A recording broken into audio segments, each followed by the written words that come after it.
Everybody, drop your buffs. Drop your buffs. Everybody, drop your buffs. Drop your buffs. Everybody, drop your buffs.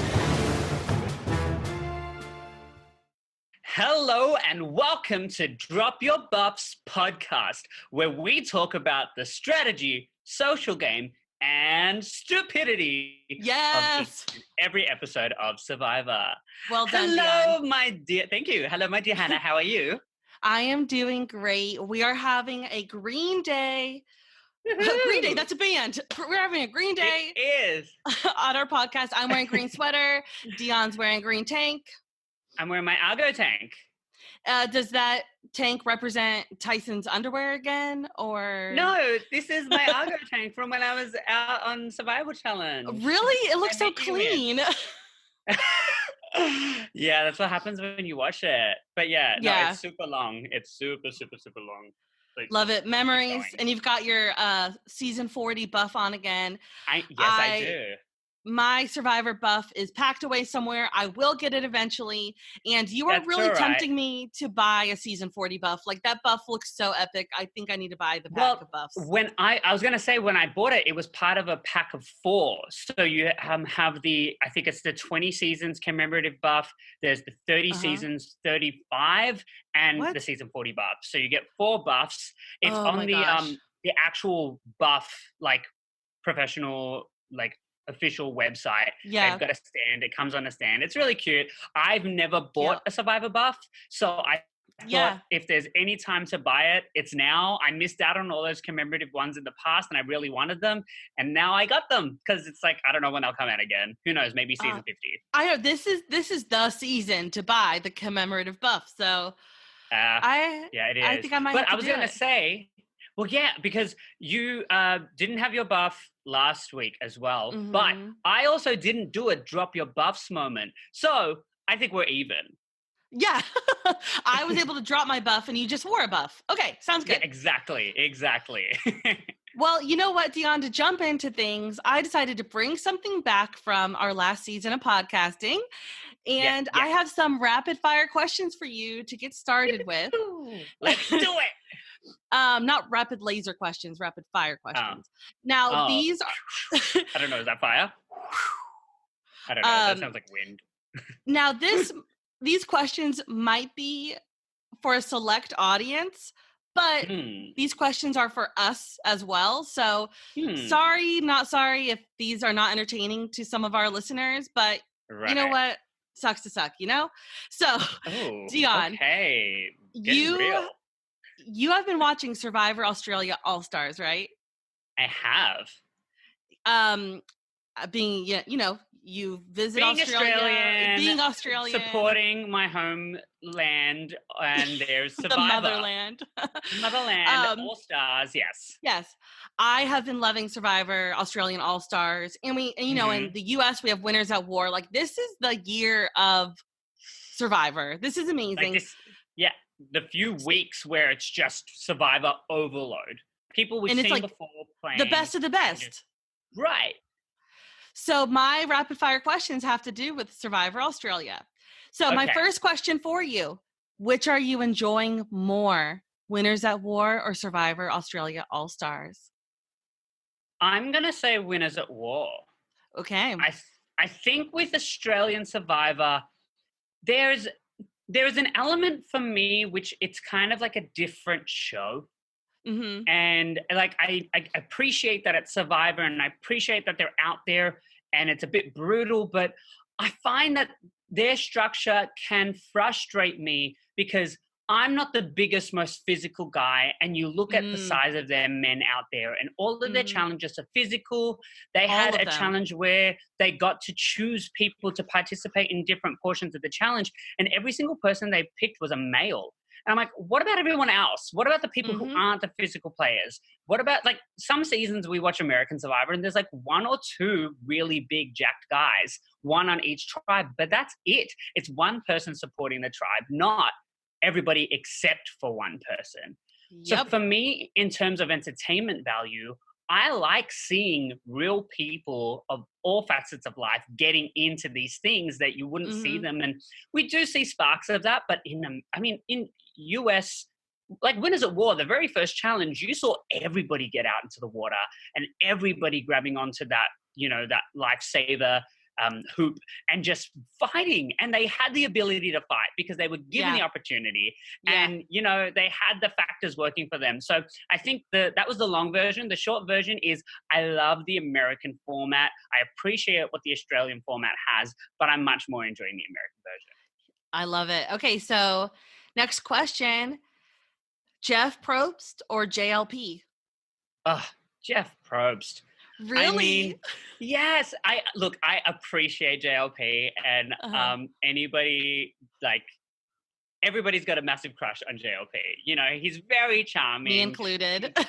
He's got these massive arms that you're just like, sorry, did you say something? But the thing is, like, from the first season, I think he's gotten better at tribal councils, but I do not enjoy how he conducts a tribal council. I think in the very first season, there were a lot of moments where he would ask a question, somebody would say something, and he'd just go, yes. And like that infuriated me. I was like, sorry, do we have no follow-up questions? Are we just going to ask somebody else something different now?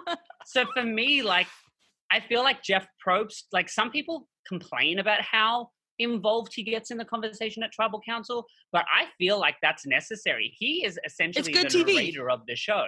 Yeah, like, he's the person that pulls out the quality content and is the one that forces people to say something, where JLP will never force anybody to say anything. He's just going to kind of be the fly on the wall, and I kind of need a little bit more from him because otherwise it's just kind of like, I don't know, I could be asking the same questions and getting the same answers. Yeah. You can only have one. Luke, Toki, or Tony? Wait, Luke or Luke Tony? From Australian Survivor? Yes. Oh, absolutely, Luke. Are you kidding? Are we talking Tony Vlachos? Yeah. Oh, I would never choose him. Okay. Put any Survivor next to him. Australian Survivor, American Survivor. Okay. I was trying to pick, like, a crazy character. Okay, what about Luke or Ethan? Here's the thing. What I find really interesting about Ethan this time around is I don't connect him to the first time he played. Oh, really? They're two completely different. It really is. It's a whole nother Ethan. So I feel like if I was taking Ethan from today versus Ethan from then, I'd probably go with Luke. But if I was going with Ethan from back then, I don't know. It's just kind of a weird setup. But I don't know. I really enjoy Luke second time around. I didn't enjoy him the first time around. So I guess it's maybe I was Luke. trying to make it a hard one. Okay. And last question. In Survivor All-Stars, Australia All-Stars, we saw a twist. We're not going to spoil who is part of it, but there was a twist where two people had to, when they were voted out, were sent to Exile Island and then returned. Yes. Would you rather have that twist or Edge of Extinction? Well, here's my take on that. They got voted out and just had to spend a night on Exile Island. And then they returned the next day. No consequences other than they got voted out. They didn't have to struggle other than spending a night somewhere that wasn't their actual camp. I would absolutely prefer that as a player. As a viewer, I much prefer Edge of Extinction. Yep. Yeah. Love it. There we go. That's our Australia versus US rapid fire. Well, so with Australian Survivor, they're kind of like right in the middle of it. They're eliminating 3 people a week. We're about 3 weeks in, so that's 9 people, 24 contestants to begin with. It is so intense. Watching that on top of watching Winners at War, there's so much Survivor content. So much. I'm like in Survivor overload right now. So much so that even just watching this latest episode, I was kind of mentally checked out of it for half of it. I rewatched it today and I missed so much, Hannah. I missed so much. Yeah. I think I just kind of got distracted by the little scenes that in a normal season of Survivor would be entertaining, like watching Tony make a ladder and, watching Yul with a stick. Like, but for me, I think I've been spoiled where I've seen these people play these extra crazy super strategic games that Right. this small content, it's just not satisfying, or oh no. I go off somewhere else. So as much as I'm loving this season, I'm like, I'm waiting for it to get a few more episodes in where the game is really at its peak. Yeah, that's so interesting that you've mentioned that. That's right. You know, just like this little stuff is very, very weird, and it is. I mean, as entertaining as it is, it's like, yeah, give me something Tony else. on the ladder was everything, but it didn't get super, super intense until he was at the top, and you think he's gonna die. I mean, I think he would have bounced. That man, he wouldn't go up there if he didn't have the opportunity to fall to the ground and then just hop back up and say, let's go again. Oh my gosh, that guy. Okay, so let's get jumping into the episode. Yes. You know what I didn't bring up last episode that we recorded 2 days ago? There's no more fever dreams this season. Yes. And that was all about last season. What do you think about that? I started this episode the second time around and went, did I miss the fever dream the first time I watched this? And no fever dreams. But we also have the edge of extinction. So it's kind of like, is that in place of the fever dreams? I see what you mean. Which one? Yes. Yeah, I don't miss the fever dreams. Like, I'm never really super into taking time away from the actual episode. Like, I don't know. Right. Like, I'm always like, all right, take us right to the beach. Let's go. Right. So, because like the fever dreams were really season, fun. They were you fun. know? And I think last season had that element where they had that first section of the episode where the season before they had Edge of Extinction. It opens up with these people waking up going, I hated how last night went. I'm really angry, blah, blah, blah. So they could use that time instead for fever dreams, you know? I mean, fever dreams are so quick, but it's just kind of like something to fill in. Yeah, 10 seconds is 10 seconds. Yeah, the same way that reward challenges were replaced with our tree, well, I was going to say our tree house sitters, which in the form of, you know, Boston Rob and Sandra. And I was like, house sitters. The tree house sitters. But I was going to say that was one thing that we're missing out. We're missing out on the Island of Idols. Reward so challenge. we don't get that.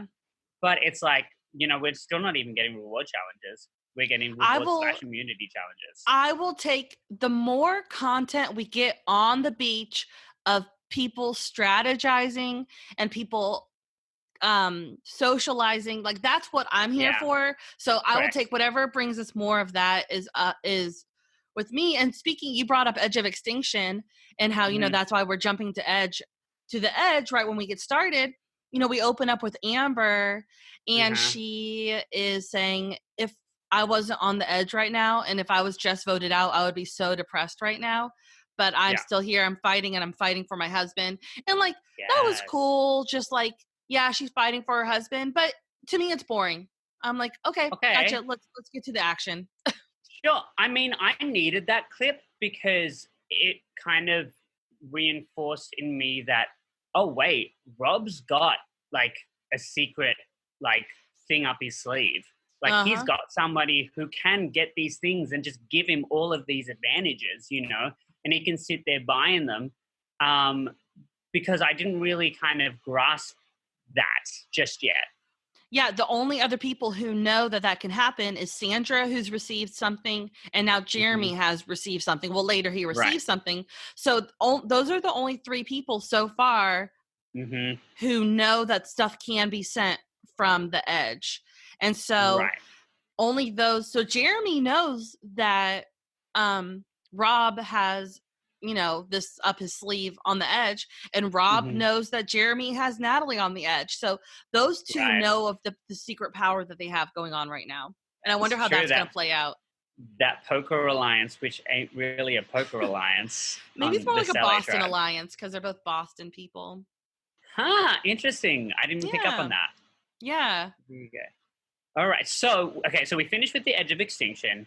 We make our way back to the Sele tribe, and we see Ben and Denise walking around. And Ben has this really interesting approach where he's going to try and teach people how to find idols. What do you think about that statement, just to begin with? Helping people find idols.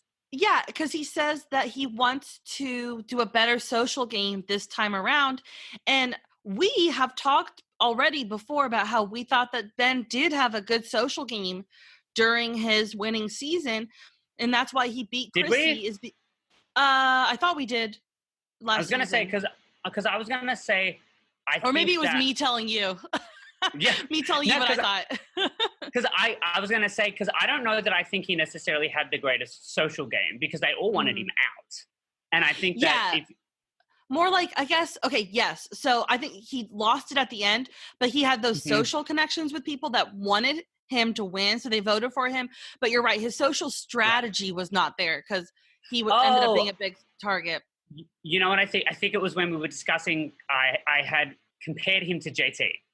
And I was saying that they were both the kind of people that you want to get to the end in some capacity. But yes, in the end, the people kind of were like, we can't keep him around or else he's going to win.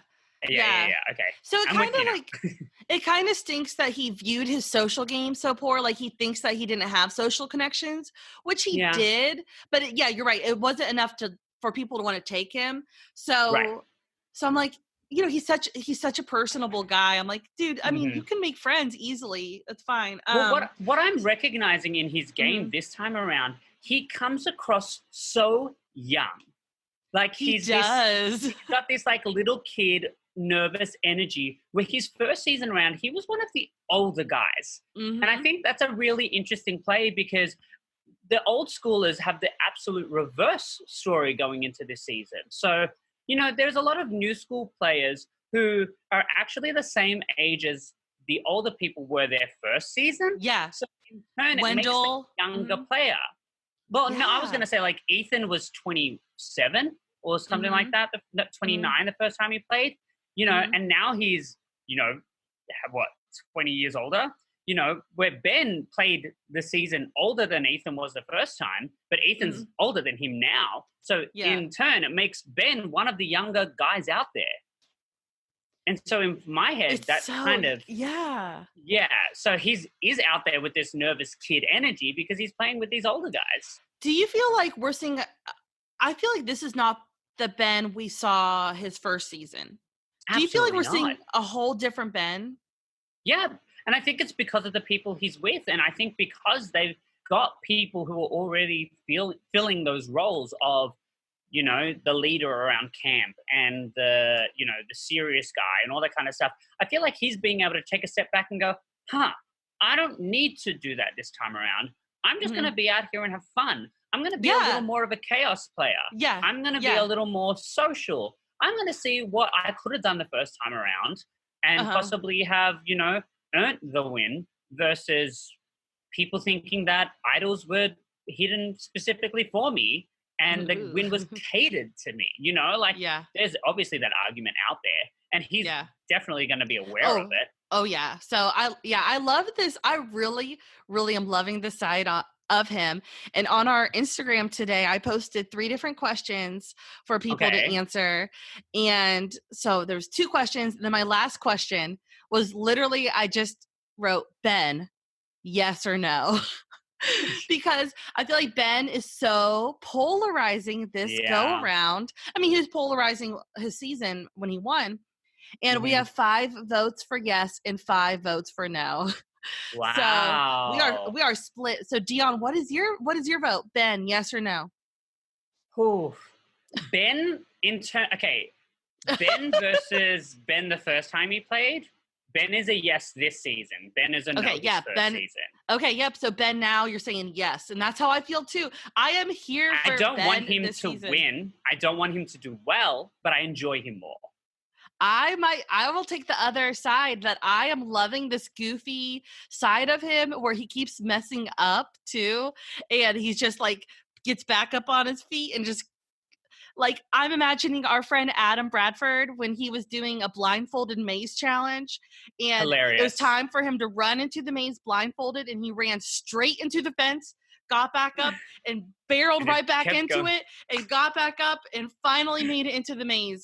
Ben Driebergen is just barreling back in there, and I love it, and I will be a Ben stan until I'm not. Wow. Okay. Well, I mean, I'm all for that. But what we saw was he was helping Denise find this idol. And lo and behold, she finds it. And he's there. And it's like, oh, did we want him there when she found it? We haven't seen Denise and Ben make any kind of bond. I mean, I said last episode that Ben said we need to bring Adam in, but there was no mention of bringing in Denise. now he's found an idol with her, didn't tell her to split it with him. If anything, he's kind of trying to be as not connected to that idol as possible. Because the thing is, he was the idol guy. So if you've got another idol, you continue with that thing. And we saw at the end of the episode when he was questioned if he had an idol, he's like, I've got nothing. Yeah. So it's very clear that he's come into this game going, I don't want idols. I want to win without idols. I don't want to have that on my back. So I honestly think he's trying to help other people find idols so he knows where they are and they're not going to be a burden on him. So that was really, so he went idol hunting with Denise. He was a part of that. That's really good insight right there, that he gets to know who has it and he's a part of it. And it was a really good social move of him to not say, here, give me the other half. Like he was all for Denise. Like, who do you want to give it to? And then we hear Denise say, I really like how Ben trusted me. That makes me trust him more, that he's trusting me. Like, that was great. And it was his suggestion to say, maybe we can use this to bring somebody else in. You know? And we know that Ben wants to work with Adam. Now, Adam was pissed that Ben knew. That was so great. Right. Can we talk about that interaction? That interaction with Adam and Denise was so good. This is what I missed. This is what I missed the first time around. Oh my gosh. I didn't see this. And that's why when I watched it, like, I think I was going through our messages and I'm like, what is this conversation that they're referring to? Because I had this thing where she found an idol. Now she's talking to Adam on a beach, letting him know, blah, blah, blah. Yeah. Next scene, Yule has a stick. Yeah. Completely missed the fact that she had said to him, what do you think about giving it to Parvati? Giving it to Parvati. And I'm sitting here the second time going, this better be you just thinking out loud, Denise. This better not be an actual choice for you right now. Because Adam's response was kind of epic. I wrote down what he said. He said, my God, that's a terrible idea. I blatantly looked at her and just went, really? No. What's that phrase? There was no bedside manner. There was no letting her down like easily. No. Like, no. Can we think? He was like, my God, that's a terrible idea. And like, take a second and think about it. Well, here's the thing. I think she just needed to hear that it was a bad idea, because once you sit on a bad idea for too long, it starts looking a little appetizing. Yeah. We saw that a little later on in the episode with someone else. So the fact that she had somebody to bounce it off and say, bad idea. She's like, cool, good. I was getting a little ahead of myself. Let's just use this because we can actually use this together versus bringing in too many people. So, I was talking to our friend Desiree a little bit about this. By the way, Dion, Desiree says hi. Hi. And I realized that, you know what? Denise, Parvati might be playing so good that she makes Denise feel really comfortable with her. And she might be like reeling Denise in and making her think that they're really good. And then Adam's like, no, do not trust her. So rather than viewing Denise in like a bad light, like, come on, Denise, like, come on. It was more like viewing Parvati as in like, okay, Parvati might be doing a really good job right here. But we're just not seeing it. I agree. I think that's a great perspective. You know, Parvati has this ability. I mean, she did it with Danny, and clearly she didn't keep a hold of that so much. No, she didn't. And then that's where we saw things spiral out of control. But, you know, maybe she was getting closer to Denise, which made Danny feel uncomfortable. You know, there's a lot of things that we can see, you know, and be it that there was only 4 women left in that tribe, you know, because we've had one woman voted out of each tribe at this point. Yeah. And the women are probably going to want to at least try and connect to some degree. But you've got to think of your options, because you know what? Denise already has Adam. She didn't need to give him the other half of this idol in order to get him in, but she did get to give it to him in order to solidify what they have and be able to use the idol together. You know, like that's, in my opinion, that's how you should be using this idol, with somebody you trust, where you know that the idol is going to be used the right way, not in order to make a new bond with somebody that you don't necessarily trust. Okay, so let's bring in, let's dig deep into this. You got to dig deep, woman. Let's talk about, can we just bring in the Kim and Sophie idol as well? Let's talk about these two at the same time. Tribe. So Kim, so Denise wanted to do the strategy of give half to someone to bring them in. Adam says, my God, that's a terrible idea. so she gives it to him, who's her number one guy right now. Kim, right. Which we know outside of the game that Kim and Tyson are pretty close. They're close outside of the game. Kim finds the idol and decides that she's going to pull in Sophie by giving her the other half. And Sophie literally tells us she should have given it to Tyson, because Sophie also knows that Kim and Tyson are close. Sophie says she's working, like, Sophie called herself the devil. Sophie says she's working with the devil and blah, blah, blah. So yeah, but she also goes into detail about how she finds Kim threatening and she doesn't want to work with Kim. Like, there wasn't even an inkling of them wanting to work together. Kim decided that Sophie is somebody that she wanted to work with from the beginning. And thought she could work her magic on her. But that's the thing. It's like, you can't just make a decision. Maybe she could her first time around, but Sophie's already got people. She doesn't need you, Kim. She doesn't need to complicate her game with idols and people that people don't like. Now, is she going to protect somebody that people don't like because of an idol? I doubt it. So this comes down to my theory. What I believe about idols is that the fewer people that know, the better. And with the goal being that only you know about it, so that you could play it for yourself and not have to worry about the drama of other people knowing. So, you know, you give it, like you said, you give it to the person you trust the most, who you know will give it back to you the next day. Right. And you don't try to form a new alliance with this thing. I just don't think it's a bargaining tool. I really don't.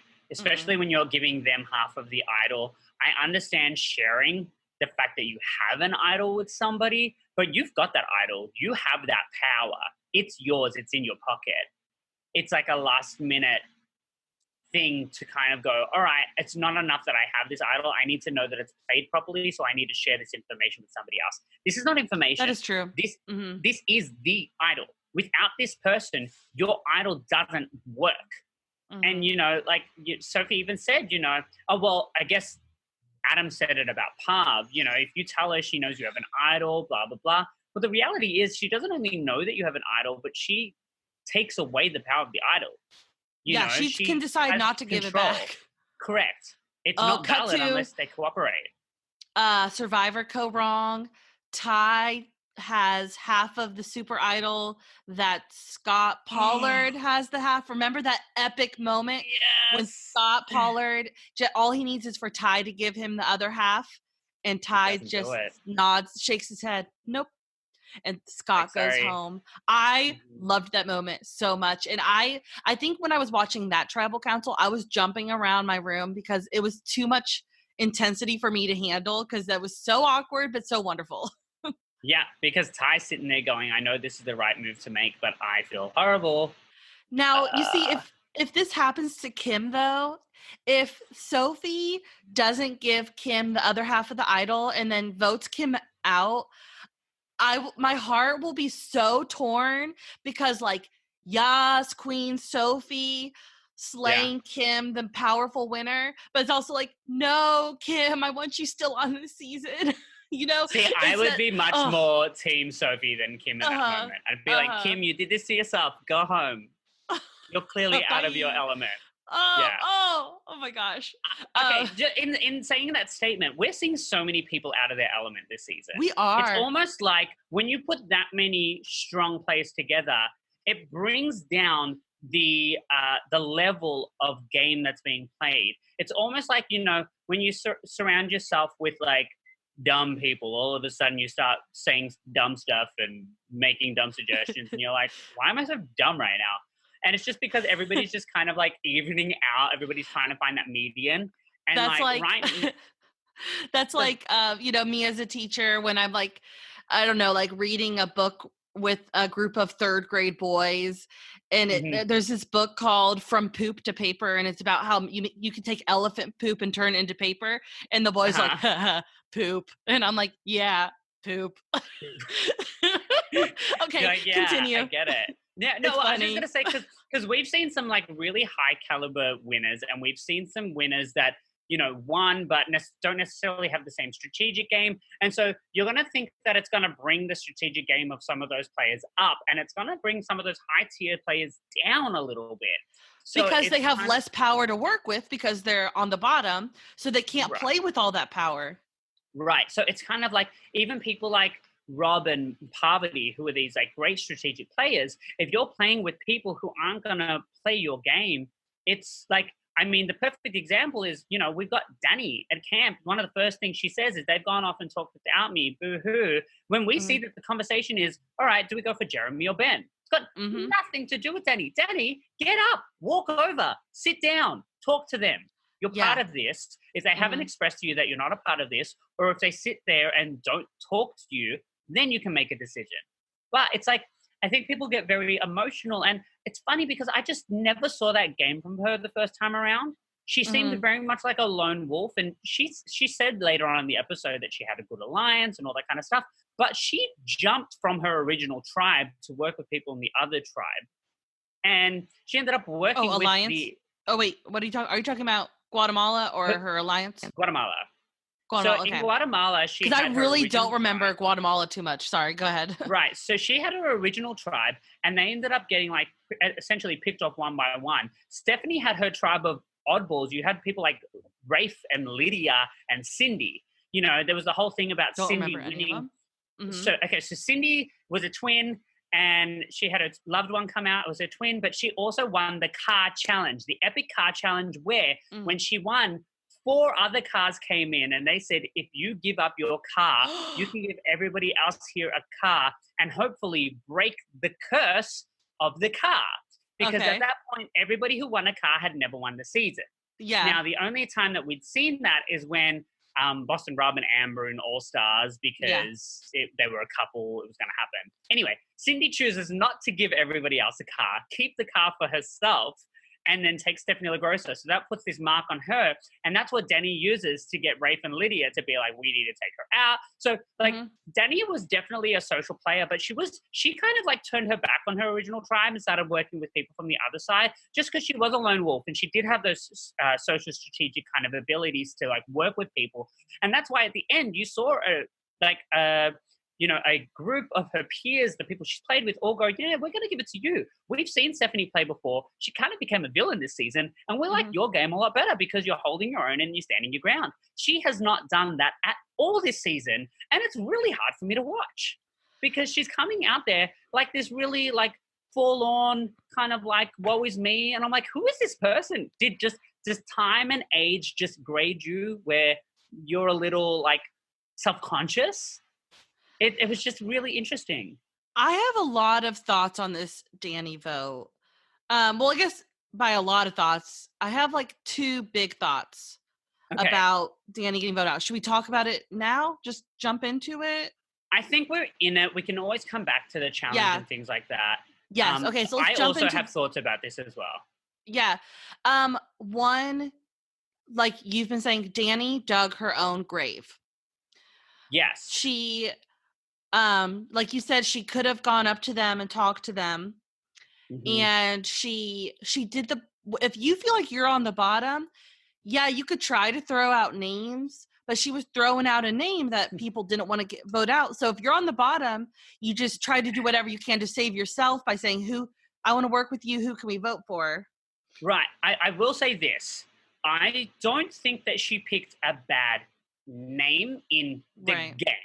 I don't think she picked a bad name in the game. I think she picked a bad name in terms of who she was working with, because these are the only people she's working with. And they're going to say, do we vote her out or do we keep her because she's a number? But the reality is she's not a number anymore. She's coming for one of our own. Therefore, how do we work with her? There's no option to work with her.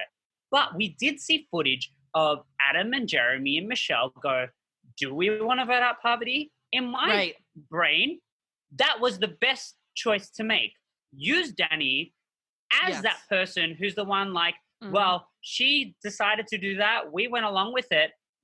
Get rid of Rob's number one. Take him down a tier. You know, we see Adam talking about how Rob is the king and you don't want to upset the Godfather. The Godfather, right. But who is the Godfather without his minions? No one. Mhm. Why are we giving him so much power? Take the power for yourself. Get Ben over. Get Denise. That's 5. That's all you need. Get rid of these old schoolers. As much as I love them, that was the new schoolers move, and they didn't take it. They didn't Mm-mm. take it. So, yes. So Danny dug her own grave by putting herself out there. I think the old schoolers messed up by one, they were not keeping Danny close and making her feel comfortable. That's like rule number 1 of Survivor. Make your Right. alliance feel comfortable with you and make them feel close. So she feels like she's on the outs. The person who's number 4 in the alliance is not supposed to know they're number 4 in the alliance. They should think that they're up there. So And just they failed quickly with that. quickly to bounce off of that, there was that scene where she's talking to Rob, and she's like, "Well, I know I'm at the bottom," and he's like, "I don't think that." And he did that like iconic Rob, like looking at you like you're dumb, and then looking up at the distance. That kind of like arrogant, kind of like I know you're exactly making what she's things up. Yeah. Right. And I was just like, that's The not Godfather. smart. It's not right nice. now. Yeah. But it's not even that it's not nice. You're not going to make the other person feel reassured. No. Like if No. you turn around and say, "Wait, do you actually think that?" Like, because that's not the case at all. I just want to reassure you. Like, it's not reassuring. It's very much kind of like belittling, and kind of like ignoring, and just. And that's why she feels like she's on the outs. Rob, you're doing Right, exactly what she thinks. Right, but the problem is he doesn't care because he's got the numbers. Yeah. So speaking of numbers, they need Danny. Old School Alliance needs Danny for their numbers. The original options to get out, they were originally talking about Jeremy or Ben, and Danny dug her own grave because she wasn't even on that list. And an old school person gets out, and Danny. We took a poll on our Instagram as well about like, was Danny the right move to get out? I phrased it and I said, was Danny getting voted out a good move for the Old School Alliance of Rob, Parvati, Ethan? And 6 people said yes and 4 people said no. So people are split on that as well. I honestly think that they should have brought her back in. They need her. You know? Yeah. So for me, it's just they kind of need like, her. That's for sure. Right. So I'm just kind of like, all right, as soon as you start saying, as soon as she comes up to you and says, "I feel on the bottom," you say, "Well, let's get Parvati over." Parvati, let's talk about this. Oh, Danny, I don't feel that way at all. I'm just trying to make it look like we're not as tight as we all are. You know that we're close, girl. We've been here from the start. We're the old schoolers. We need to stick together. I've got you. You've got me. We're nothing without these other people. And I wouldn't want to turn on you because, do you know, like you just kind of, and it just felt like they didn't want to put in the work with her. That's real. Yep. That's really, I think, okay, I have 2 thoughts. One is I really feel like there is, of course, with every Survivor episode, there's a lot we haven't seen. But I really feel like there is more to this story that we are not seeing. There, and Danny Boatwright commented on an Instagram post about her vote out, and she left a comment on something and said, "I can't wait for the season to be over for me to share more of my story. Editing does wonders," or something. So I feel like Danny has a lot she wants to share about this. And I believe it. Just based off seeing her first game and seeing this game, I'm like, it's just not adding up. And then my other thought is, I think that at this vote that they had a choice, both old school and new school alliances had a choice of, do we draw a line in the sand and make a move right now? Or do they go with the Danny vote, which would appease everybody, so everybody's on the same page, and they could keep on pretending like they're all together, and they could keep those relationships going rather than cutting them off. And we heard, this is my drop your buff moment, is a different Adam Klein quote besides, "My God, that's a terrible idea." He had a quote as they were heading to Tribal that just like, it was like a drop the mic moment, not drop your buff moment. It was he says, this game is about choosing when to take risks because those risks may backfire. And then he says, but I know I can't win this game. Long pause. Unless I take those risks. Yeah. And I was like, wow, that's insight right there. He says, I know I can't win this game unless I take those risks. Because I was like, oh my gosh, did he just say I can't win this game? Yeah. Well, here's the thing. It's just like, I'm seeing like a lot of that from everyone. Everybody's really not convinced that they can win this game. Like, usually people come into a season and they're like, I've got this. These people are clowns. I've got them around Everybody my finger. is clawing Tony, for... you know, somebody who usually comes in extremely confident, this time around is like, I can't play my game. No, he knows that all he has is a shaky ladder to stand on to win this game. It's going to be tumultuous. Right. Is this an opportunity that we can talk about Tony and Sarah and the cops are us coming back together? Yes, let's talk about the cops are us. Speaking of all these people who are just going to have to claw their way through this game, we get this return of this alliance that fell through during Survivor Cagayan. Tony and Sarah made this alliance. It was awful. Yes. Well, how do you feel about revisiting an alliance that didn't work the first time? Like, is it fool me once, shame on you, fool me twice, shame on me? Well, here's what I think Sarah is doing. Sorry to I don't know. I think, so Tony says, Sarah, we have not been able to talk. Why haven't we been able to talk, Sarah? And do you like I love it. I love so it. Much.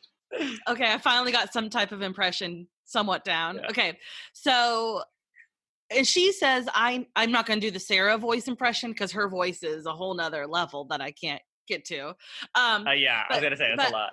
Yeah, so Sarah says, I don't want people to think we're a pair, so I don't want to be seen talking to you. You know what I think is going on? For 6 years. Yeah. People know they're close. I think that Sarah knows that Tony does not have a leg or a ladder to stand on in this game. Oh, he's got a 20-foot ladder, but it's very flimsy. And so she knows that there's really no hope for him. So I think she's been distancing herself from him because she does not want people to think that she's tied with him, so that when the vote comes against Tony, that she'll be in on that vote, and so she could be a part of the greater numbers going on. So I think that Sarah is making this cops are us. Like, sure, yeah, Tony, I'm in alliance with you, but I think she'll drop him whenever she can. She did have a moment of saying, you know, I knew that everybody would love Tony the way that I love him if they just got to know him. So I think that she was true. Like, I'm going to distance myself from him before people get a better read on him, because I don't want to be the reason people don't like him or the reason people get a better read of him, because then they'll associate us too closely. Let them find out for themselves, and then I can like join in on the fun that I already know exists. Yeah, maybe she's waiting for him to integrate himself, and he has to earn his spot into like a majority, and then she'll be like, "Oh, okay, cool. Now we can play this out," because we saw how he went in Game Changers. Right. So we see that moment with the two of them. Obviously, there's the ladder scene. Everybody's like, this guy is crazy. I loved Sophie's explanation about how when a kid is playing pretend, and then there's that moment that you realize it's not pretend to them. Yeah. You know, it's actually real life. So Tony is definitely this person that they're all kind of sitting here going, oh my God, this is not like, he's not going to step away from this and have a fun moment. This is where he's at. Like, but that makes me wonder, does that read as somebody who's not thinking well for you to align with? Right. Well, he is just like always 110%.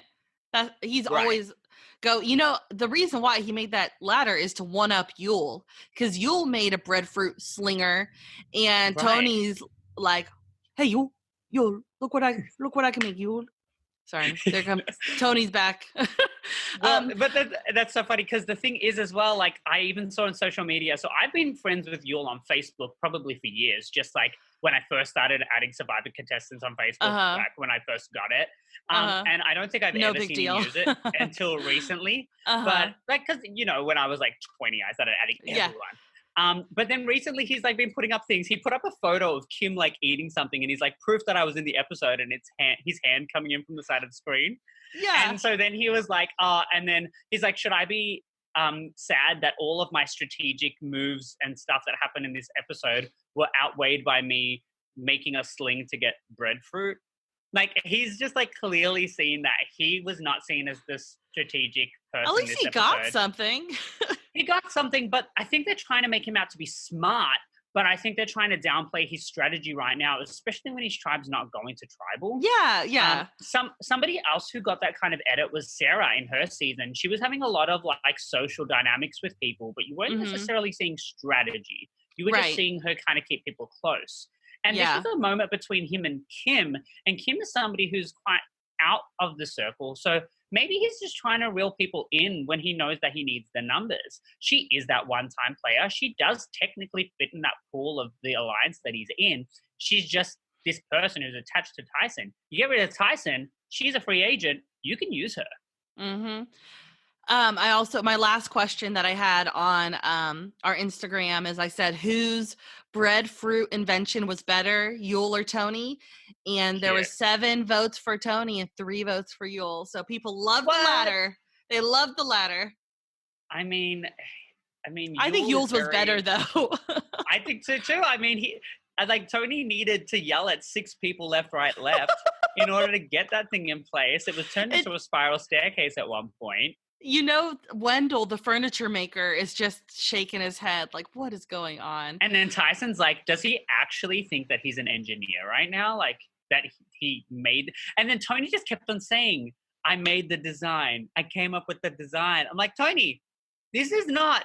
Just because you said that you came up with it doesn't mean that it's foolproof. You are a fool. Like, we can't believe you. But it did bond the tribe. Yule's didn't necessarily bond the tribe. No, that is true. Okay, well, I want to jump to 2 things that made me reflect on our time on Survival Challenge that happened in this episode. The first was Edge of Extinction. Natalie and Amber get a clue, a poem. Yes! That, oh my gosh. If they had just seen the highlighted letters, they would have known the clue would lead to the water well. I saw it instantly. Really, you did before the highlighted? Because if you read something that doesn't make sense, you look at the first letter of every line, you gotta find the letters. Go down. That's the first thing you do. If it's not there, then you start trying to break it up. But that's the easiest thing. I like from afar. The first thing I was like, "Is that waterfall?" And then I said, "Water well." I was like, "Yep." You called it right away. But the thing is, even in the breakdown, you realize that neither of them even saw the clue. Nope. Like, they didn't figure it out. Nope. Amber was like, well, maybe it's something that's going to happen tomorrow. Oh, gosh. Well, when we played Survival Challenge, we had to put together this giant puzzle that had a huge poem on it. And when the puzzle was done, there was this random poem, but certain letters were colored differently. And when the letters were put together, it said under the table or something along those lines. On the ground, under the table. On the ground. You know why? Because that was the challenge that I got kicked out. Yeah.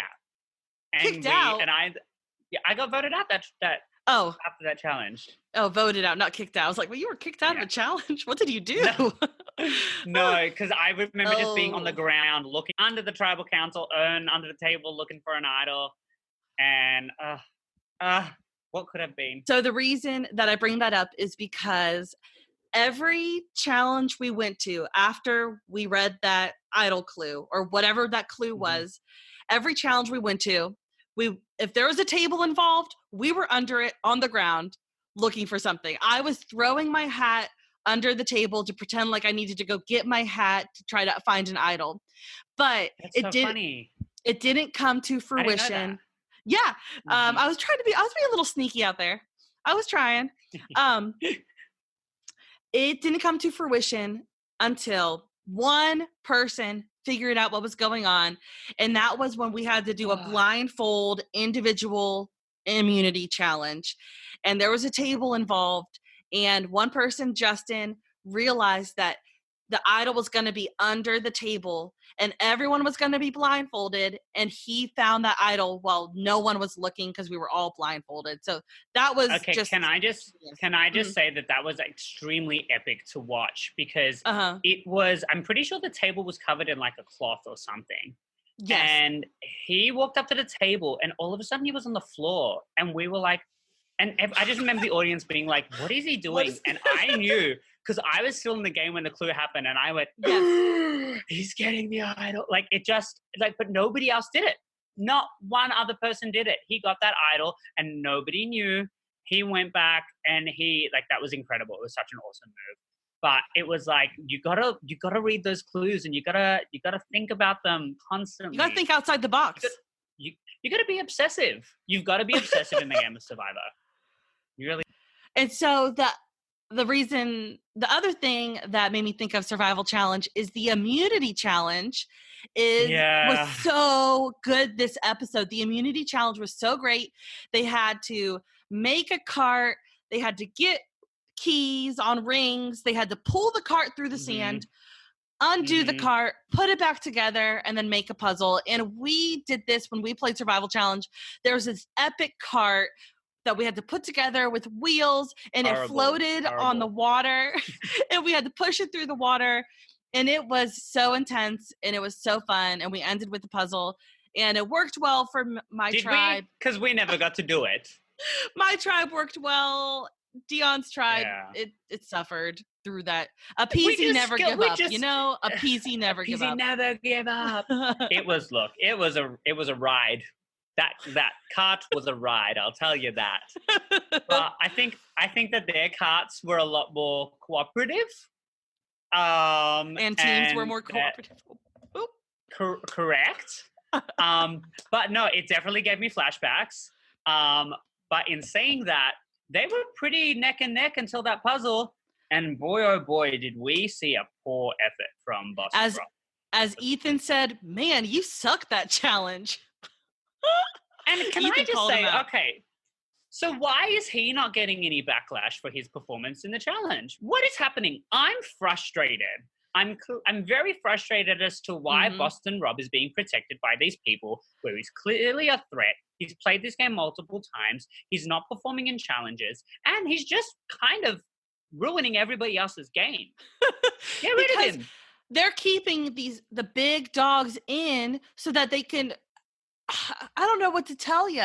They're just like keeping them in order to... Yeah, they're the biggest meat shield out there. So they're like, everybody will want to get them out at the merge. But if there's too many of these giant meat shields, they're going to get together. Yes. One giant piece of meat. Yeah. One giant piece. Exactly. Here's the thing. Don't vote him out. Vote out his number one. Vote out Parvati. Or vice versa. Like, she's a big player too, but I'm just sitting here going, maybe it's like, because, okay, for me as well, it's just like you get to this tribal council and you see that there's a strong 3 in Ethan, Rob, and Parvati, right? Yeah. You've got Danny, who's clearly on the outs. And it's like, if you take out Parvati, Rob's upset, sure. But at that point, he's only got Ethan because he won't have Danny anymore. That's only one person. But now you take Danny out, he's still got 2 people. That still means that he's going to be around for either a switch, like a tribe swap, or a merge. There are people on the other tribe that he's worked with. The longer he's in, the more dangerous. They got to get rid of him and Parv. Ethan can stay in forever. Ethan can stay in for as long as they want because I love Ethan. Okay, back to the community challenge. I think Ethan's going to be that person at final 3 that gets no votes. That's the edit I'm getting for Ethan now. I'm getting Troyzan. I'm getting Jervis. Oh my I'm goodness. getting. That's what I'm getting. Oh, my heart. Okay. Okay, back to the immunity challenge. I just want to briefly just say that I love the challenges that you need to have great communication and you need to have teamwork going on. I know that last time we talked on the podcast, I said that I hate team building exercises. I hate those exercises, but on the same hand, I love challenges that create teamwork. And especially, so there's a lot going on this challenge. There was a lot of teamwork going on. And I thought of a challenge from last season that I loved that was a lot of teamwork is the challenge where there was a seesaw over water. Yes, the teeter-totter, where they had to balance the weight. And that I loved how simple of a that was a part of a challenge, but how simple that moment was, just people on a seesaw.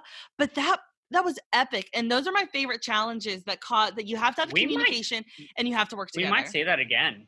Oh, I hope so. I think that was a really Can you strong imagine challenge. Sandra yelling at people like, go more, go, no, come this way, no. Well, okay, well, here's the thing. So watching Sandra and Sophie do the puzzle, I really enjoyed that because I saw a fire and a determination in Sophie that I kind of forgot existed. Because we have to remember, Sophie is the one that won the final 5 immunity challenge that sent Ozzy home. Wow, because he I totally came forgot back about into that. the game. Do you remember? So they had to, and it was one of those ones where they all start at the platform. There's a puzzle that they have to do, but they have to get the pieces from 5 or 6 different stations. So they have to run out and put those. And so they have to either they have to do like a rope swing at one station, or they have to put those planks over the ropes at another station, or they have to crawl through a web. There's 5 different avenues, and each one of them is a different strength. So she did that up against Ozzy and finished the puzzle before him, which was how they were able to get him sent home. I also think that was a big reason for why she was able to get votes at the end, because she was the one that single-handedly got him sent home and didn't have him in the finals that season. Because obviously she had that tight bond with Coach and Albert. So for me, it's like watching her again do that, and like seeing her like even just carrying the ladder, I'm like, she's not a small girl. Like she's actually, quite physical. Like we see her as this like brainiac because she wears glasses all the time. But she's, and she went out there a little bit nerdy the first time around, but she's fairly well-rounded. I think she is very close to being the female equivalent of Yul. And I think the two of them coming together is a really powerful dynamic. And I don't see a world where the two of them don't make merge. And I think if they do make the merge, I think they're going to be calling the shots. But part of me thinks that Yul's going to be more of a threat and that she's going to be able to make it further. My money's kind of on her right now. Yeah, she's really, the frantic energy she had putting that puzzle together, like it wasn't chaotic, it was controlled. No. And it was, correct. She did a great job. And, I just wanted to hit on the strategy that Boston Rob and Denise were like, we should separate the colors first, and then we'll get those 2 colors, those sides going. Like that was a good idea, but instead of just spending your time separating each color, he should have been like, I'll go for the purple dragon, you go for the white dragon. And then they only work on those sides instead of taking the time to separate them, just focus on that. And I think that's what Sandra and Sophie did. And that's why they won. Absolutely. Yeah, that was a big blunder by Rob. I think that he really screwed the pooch on that one. He did. And it was, I don't know. I love seeing an alpha dog get knocked a couple pegs down. A notch. Oh, I loved it. All okay, right, so we get to tribal. Is that where we're up to? Tribal council? Yeah, we talked about a lot of the strategy going up to it. Well, Jeremy gets a clue from the edge. He's given the ability to remove himself from tribal council. He doesn't get to vote, but he goes back and can't get voted out. This is extremely powerful. A great advantage. So now you see that he has like, I think next to his name, it says like safety without power. Which I thought was a really put it next to on the Chiron. It. Oh, cool. Like where it's like Jeremy, and then usually it says like 1 immunity idol. It was like Jeremy, safety without power. Nice, like, I didn't even notice. Right. Yeah, so that's it's really safety good. Without power. Yeah, I think that they started that either last season or 2 seasons ago. They started doing that to help people keep track of who has what. Because I think it was like a fan feedback to Jeff Probst. Someone mentioned it to Jeff, and then he was like, "Oh, cool, we'll do that." Yeah, I mean it's great because sometimes people have 2 idols. Some people will be like half an idol. Actually, we'll have to see if it says that like Denise and Adam have like half an idol. Well, I think that Adam had to give it back to Denise the next day or later. I don't know if he has to. Yeah. Well, let's talk about tribal council, and because we talked about the strategy. My drop your buff moment. Yes. Oh my God, my drop your buff moment is they've all got really nice bags. And I'm like, I want one. I know. It was when Rob's like, how about let's see who's got the immunity idol. Everybody empty your bags. You know what? We have been leading up to this moment for seasons. You know, we've always been at the edge of, no, not speaking of the edge of extinction, we've been on the edge of the bag search at Tribal, and it finally happened. The Godfather said, empty your bags, it's time to search. I don't know what that accent was. Okay, so how epic was Denise at hiding that idol? I was on my second watch, I was really paying attention to that. Okay, so she was like not necessarily tipping her bag upside down at all and trying to like hide it in there or whatever. Adam, I don't even know where his was, because clearly it wasn't in his bag, because he was. No, he didn't have it. So that's why I thought that Denise had both of them. That's what I was thinking. Maybe, I don't know. Because it only zoomed in on Denise. Right. Well, I mean, we haven't seen, but also there was as soon as Rob said it, Michelle grabs her bag straight away. She was all for it. I think we're going to see some interesting content from Michelle, because she's starting to get to a place where she's not caring.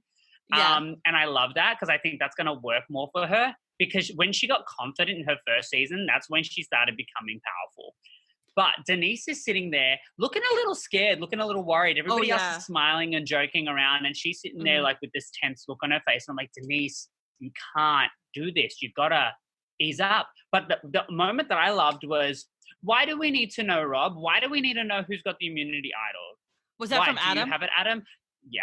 And then he's like, why do you have it, Adam? No, I do not have the immunity idol, Rob. And it was like, Adam, do it. Take it down. Like, it's like, like, I need this. I need to see New School actually fight Boston Rob. And I'm thinking that Adam might have the thing to do it. And so we see a moment. Can you imagine if Adam when did it says next week's episode, and it's like, you know, we got to make a big move. And he's talking to Denise, and I'm like, yes, we need to make a big move. But also you asked me last episode when we see next week on what happens when Denise is like, Ben knows, and I'm like, I think she's got an immunity idol. Yeah. And it's like, so we saw 2 idols get found this episode, which is really interesting, because sometimes they get, you know, broken up between a few different episodes, but they both got found around the same time. The same time. There's that chance that if those 2 idols don't come together, like 2 halves of the idol that don't come together before a swap, they could end up on different tribes, these 2 halves of idols. So you'd kind of want to make sure that you get the pieces together soon enough. But not only that, if we cut to the end of Tribal Council, so obviously everybody votes for Danny. Danny gets sent home. Bye, She Danny. goes to give her fire token up, and she gives it to Denise. Love it. Really interesting move, in my opinion, because I was like, Denise was on the bottom last time. Is this her way of kind of saying, I want you to have more strength in the game. I enjoy you as a person. I don't know what her tactic is there. But then it made me think, all of the fire tokens that have been surrendered for the people going to Edge of Extinction, they've all gone to Saleh. They've all gone to the same tribe, the blue tribe. No fire tokens have been given to the red tribe. Whoa. Yeah, you're right. Oh, interesting. Amber gave hers to Rob. But it's not like it's all going to one alliance. It's like there's 2 different alliances going on there. So at least it's not like Saleh against Decal. It's more like 2 sides of Saleh. So when we get to tribe swap, that will be where it gets really interesting, like you said. Right. With the tokens. Because right now, one tribe is getting to reap the rewards. I mean, Sandra has received the reward purely based on the fact that it had to go to somebody who was going to Tribal Council. But it makes me wonder, because we saw Jeremy get his advantage before before the immunity challenge. Correct me if I'm wrong. And so I'm wondering if that was actually given to him after the immunity challenge, and we saw it prior to it. Whether it was actually one of those things of this has to go to someone from the losing tribe again, but they didn't read out that part of it. So in my mind, I'm like, it would be great if she just gave it to Jeremy, but maybe she had to give it to someone from the losing tribe again. And we just never saw that edit. So you know how that type of stuff happens. We'll never know. But here we are at the edge of extinction. Danny turns up, and the first thing she says is, we have a lot to talk about. And I'm like, and then she's like, and then she's like, it's nice to meet you, Amber. And I'm like, wow. Like, you know, in saying that, I believe that there was a lot of contestants that never had even met. Like, I don't even think that Sandra had met Amber before. You know, I think that she'd met Boston Rob, but probably I at believe Heroes and Villains finale, maybe at Ghost Island finale, you know? No. Oh wait, Ghost Island finale. I mean, oh my gosh, sorry. I'm just getting all my islands mixed up. Yeah. Who knows? They're definitely not close, that's for sure. Yeah. So it's like, it's one of those things that it's like you have to remember that a lot of these people, just because they've won, it doesn't mean that they have relationships Besties. outside of this game. They're from different seasons. So Speaking it's just of, a really interesting, intriguing. Sandra, you know, and we know she has an idol. On Next Week on Survivor, we saw that Yul tells Sandra that Tyson wants her out. What Are in we the convinced world that's the truth?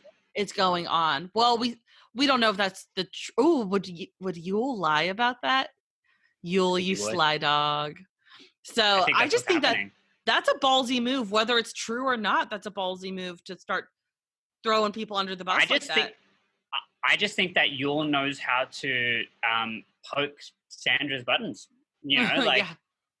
I really do. I think that he's the kind of player that she's never played against.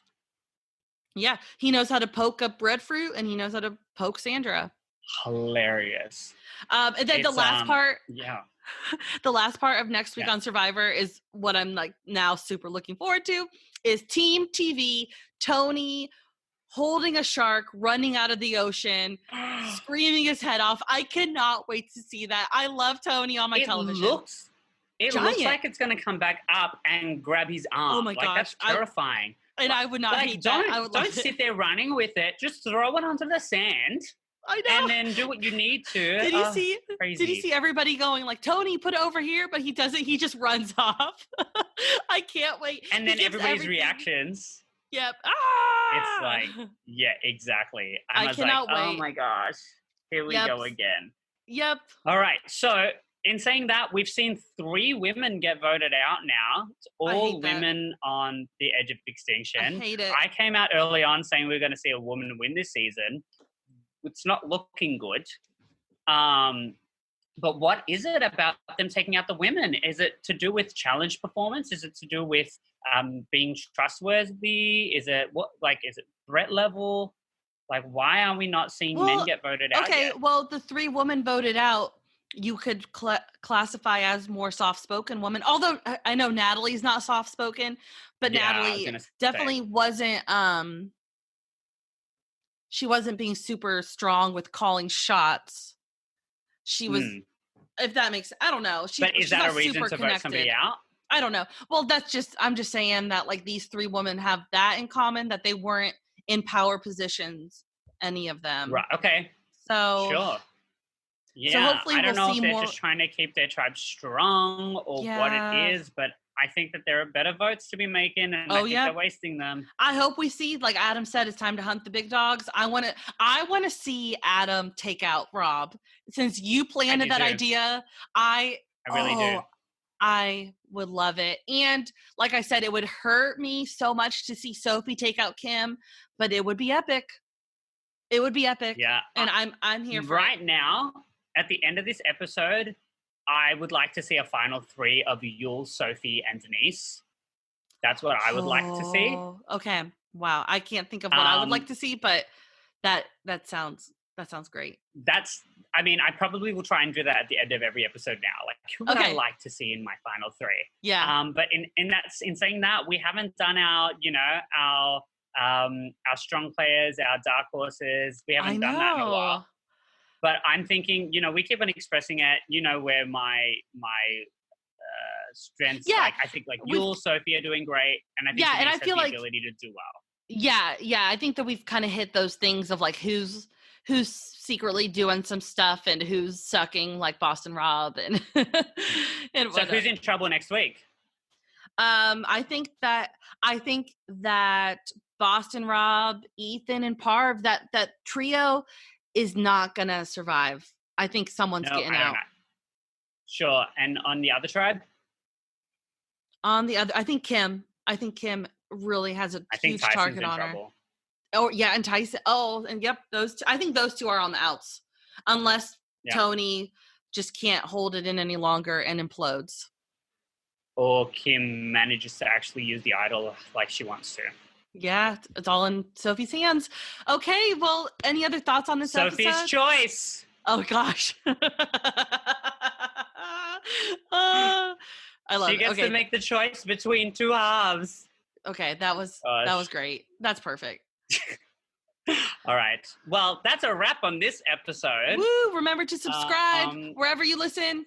Follow us on Instagram and YouTube and all Twitter the things. and Engage in our content because it's fun to vote for things. We love doing it, and we hope you love interacting with us. And we want more content, and we want more fun, and we want more Survivor winners at war because I love it.